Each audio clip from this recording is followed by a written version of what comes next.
నగరపాలక సంస్థ కౌన్సిల్ హాల్లో నిర్వహించిన కౌన్సిల్ సమావేశంలో తెలుగుదేశం పార్టీ ప్రతిపక్ష వైసీపీ కార్పొరేటర్ల మధ్య శంకర్ విలాస్ విజయ అంశంపై అదేవిధంగా నగరంలో అనధికార ఫ్లెక్సీల అంశంపై రగడ మొదలైంది. మేయర్ కోవెలమూడి రవీంద్ర అధ్యక్షతన జరిగిన కౌన్సిల్లో శంకర్ విలాస్ బ్రిడ్జి నిర్మాణం ప్రధాన అంశంగా మారింది.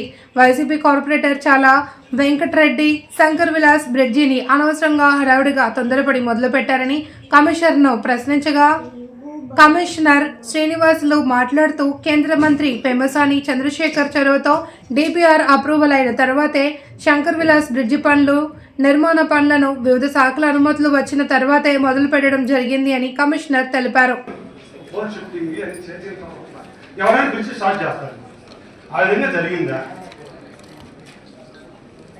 ఎందుకంటే బైండింగ్ చేయకుండా ఏం చేయకుండా ఇమీడియట్గా బిజినెస్ స్టార్ట్ చేయాల్సిన అవసరం వచ్చింది.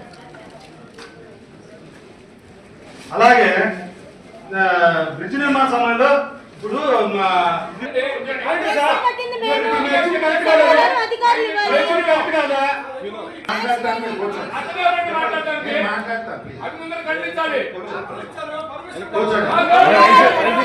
తీసుకోరు కదా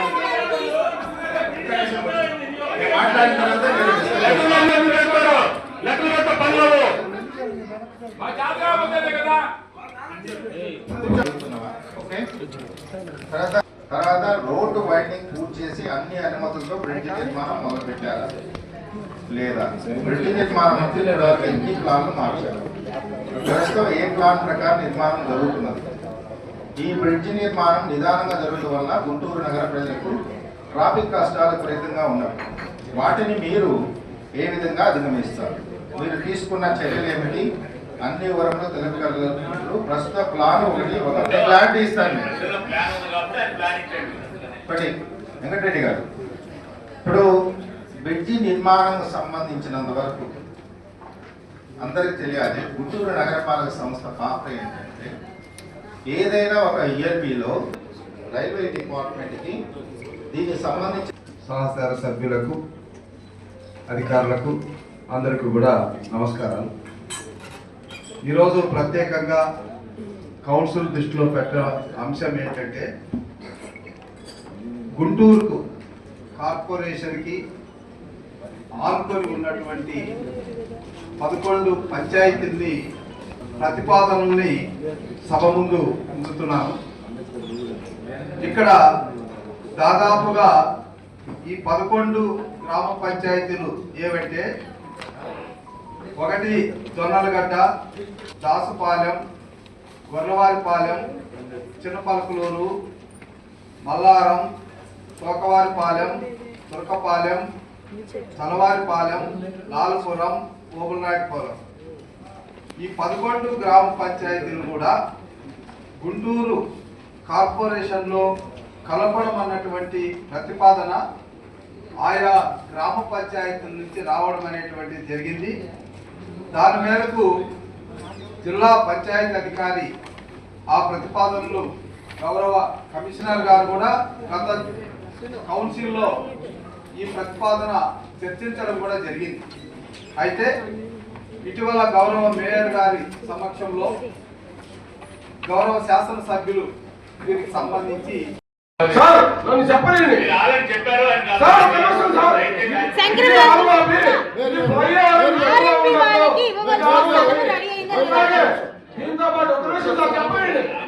దీంతో పాటు 108 కోట్ల రూపాయలు రింగ్ రోడ్ లో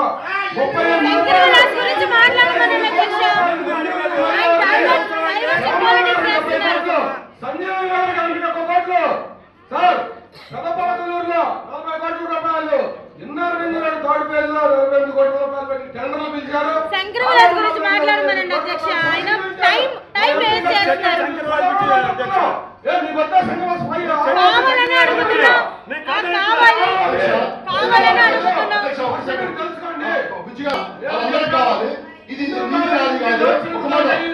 అక్కడి నుంచి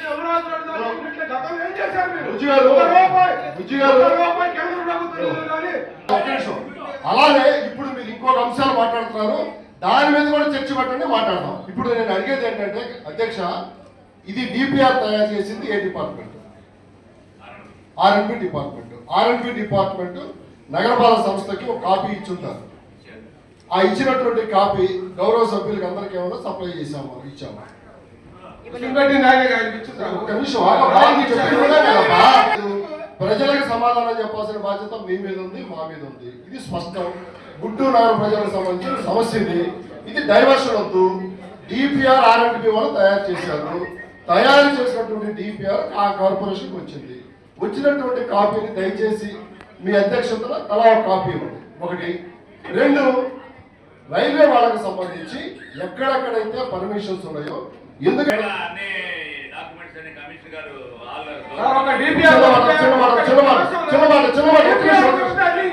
సరే ఒక్క నిమిషం. ఇప్పుడు ఈ దశలో వెళ్ళాల్సి వస్తుంది. మనం బ్రిడ్జి ప్రారంభ దశలో ఎందుకు వెళ్ళలేదు? అంటే ఎక్కడైనా డిపిఆర్ చేంజెస్ ఉంటాయి. ఆటోమేటిక్ ఏమైందంటే మనం అనుకున్నది ఒకటి, జరిగేది ఒకటి ఉంటుంది. ఇవన్నీ కొన్ని ఇబ్బందులు ఉంటాయి. వీటిల్లో ఎందుకు మళ్ళీ ఇప్పుడు మనం ల్యాండ్ అక్విజిషన్కి వెళ్ళాలనే ఆలోచన మనం చేస్తా ఉన్నాం. కాబట్టి దీనికి ఒక ట్రాన్స్పరెన్సీ తోటి మీరు మీ అధ్యక్షతల మీద ఒక శ్వేతపత్రం లాగా, ఎందుకు ఇక్కడ సర్వీస్ రోడ్ ఇట్లా ఇస్తున్నాము, ఈ డిపిఆర్ కాపీది, రైల్వే పర్మిషన్స్ ఇలా ఉన్నాయి, ఇలా లేవు, ఒకవేళ రావాల్సిన ఏమైనా పెండింగ్ ఉంటే కూడా మీరు క్లారిటీ ఇచ్చారనుకోండి ఈ క్వశ్చన్స్ అన్ని రేజ్ అవ్వవు. ఎందుకంటే ఒక చిన్నమాట పెండింగ్స్ ఉంటాయి. ఒకసారి మనం కూడా మనుషులే కదా, కొన్ని తెలుసో తెలియక కొన్ని పొరపాటు జరుగుతూ ఉంటాయి. దాన్ని మనం దాచిపెట్టే కొద్ది ఏమైపోయిందంటే ఏదో తప్పు జరుగుతున్నటువంటి ఆలోచన ఎందుకు అంటున్నా.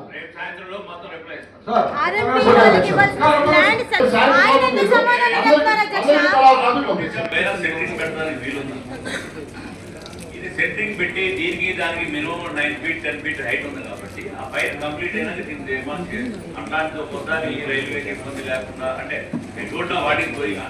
But as of my view నేనేమనుకున్నాను, నా పర్సనల్ వ్యూ మీకు ఒక బ్రిడ్జి ఉంది. ఆ బ్రిడ్జి పైనే కదా ఇప్పుడు కొత్తగా వెళ్ళి కొత్త బ్రిడ్జ్ దానికన్నా హైట్ వస్తుంది కదా.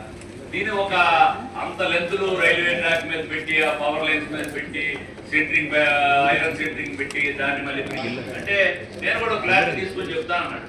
అది నువ్వు చెప్పేది ఏంటంటే 4 hours ఏదో నువ్వు చెప్తున్నావు. అడిగా సార్, నేను డిస్కస్ చేశాను సార్. అడిగితే దాచిపెట్టే కొద్దీ ఇందులోనే తప్పు జరుగుతుందనే ఫీలింగ్ తప్పనిచ్చి ఇది ప్రజలకు సంబంధించింది. పార్టీలకు అతీతంగా అందరూ సహకరించాల్సిందే. అందరూ సహకరించాల్సిందే. దానికి వైఎస్ఆర్ కాంగ్రెస్ పార్టీ రెడీగా ఉంది సహకరించడానికి.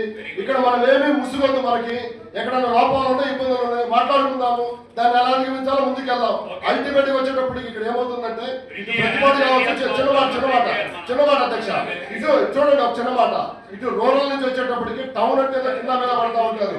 ఇక్కడ టౌన్ లోకి వచ్చేటప్పటికి అటు తాడికొండ కావచ్చు, ఇటు పెద్దకూరపాడు కావచ్చు, ఇటు ప్రతిపాడు కావచ్చు, ఇటు పొన్నూరు కావచ్చు, ఇటు నుంచి అటు వెళ్ళేటువంటి ప్రజలకైతే మాత్రం అసౌకర్యంగా అయితే మాత్రం వాస్తవం ఉంది. ఉన్నది. అందుకే నేను ఏమంటానంటే దీన్ని ఒక ట్రాన్స్పరెంట్గా మనం చక్కగా నీతిగా ఆర్గనైజర్ గా చేద్దాం. అంతే తప్ప నుంచి మీరు ఒకటి చెప్పారు, నేను ఒకటి చెప్పాను. ఈ బెనిఫిషియర్స్ బికాస్ ఆఫ్ ల్యాండ్ ఎక్విజిషన్కి వెళ్తే ఒక డేటా తయారు చేస్తాం, వాళ్ళకి ఎంత డబ్బులు వస్తాయి, అట్లాగే టీడీఆర్ బాండ్స్కి ఎంత డబ్బులు వస్తాయి అని వివరంగా ఒక మొత్తం ఫార్మేట్ తయారు చేసి అది ఒక కాపీ ఇచ్చారు. మేము వచ్చి మీటింగ్ పెట్టేలోపు యాక్చువల్గా ఇవాళ కనుక కౌన్సిల్ ఉంది కాబట్టి మండే నాడు మీటింగ్ పెడదాం అనుకున్నాం అందరం కలిసి. మండే లోపల వాళ్ళని ఎడ్యుకేట్ ల్యాండ్ ఎడ్యుకేషన్ వెళ్తే మీరు ఇంకా నష్టపోతున్నారా, ఇక్కడ దీనివల్ల మీకు అడిషనల్గా అమౌంట్ వస్తుంది అని చెప్పి అది మొత్తం. ఎందుకంటే గవర్నమెంట్ వాళ్ళు ఏం చేశారు, కోర్టులో ల్యాండ్ ఎక్విజిషన్ ద్వారానే క్యాష్ పేమెంట్ అడిగారు. మేము కూడా ఏం చెప్తున్నాం, మీకు క్యాష్ మీ అకౌంట్లో క్రెడిట్ అయినాకే ఎన్ఓసి ఇవ్వమని చెప్పాడు. అది 30 days ఎడిషనల్ అమౌంట్ మీకు దీనివల్ల టీడీఆర్ ఫండ్ వల్ల మీకు ఇంత అమౌంట్ ఎడిషనల్ వస్తుందని గౌరవ కార్పొరేటర్ గారికి ఇచ్చి నోట్ మొత్తం ఇచ్చారు. ఎవడు కన్సూమర్ ఎవరు, ఆ కన్సూమర్ పేరేంటి, వాడి ఎక్స్టెండ్ ఎంత పోతుంది, వాడికి ఎంత టీడీఆర్ ఫండ్ వస్తుంది, టీడీఆర్ ఫండ్ 42% అంటే ఎంత వస్తుంది, దాని మీద వచ్చే వాల్యూ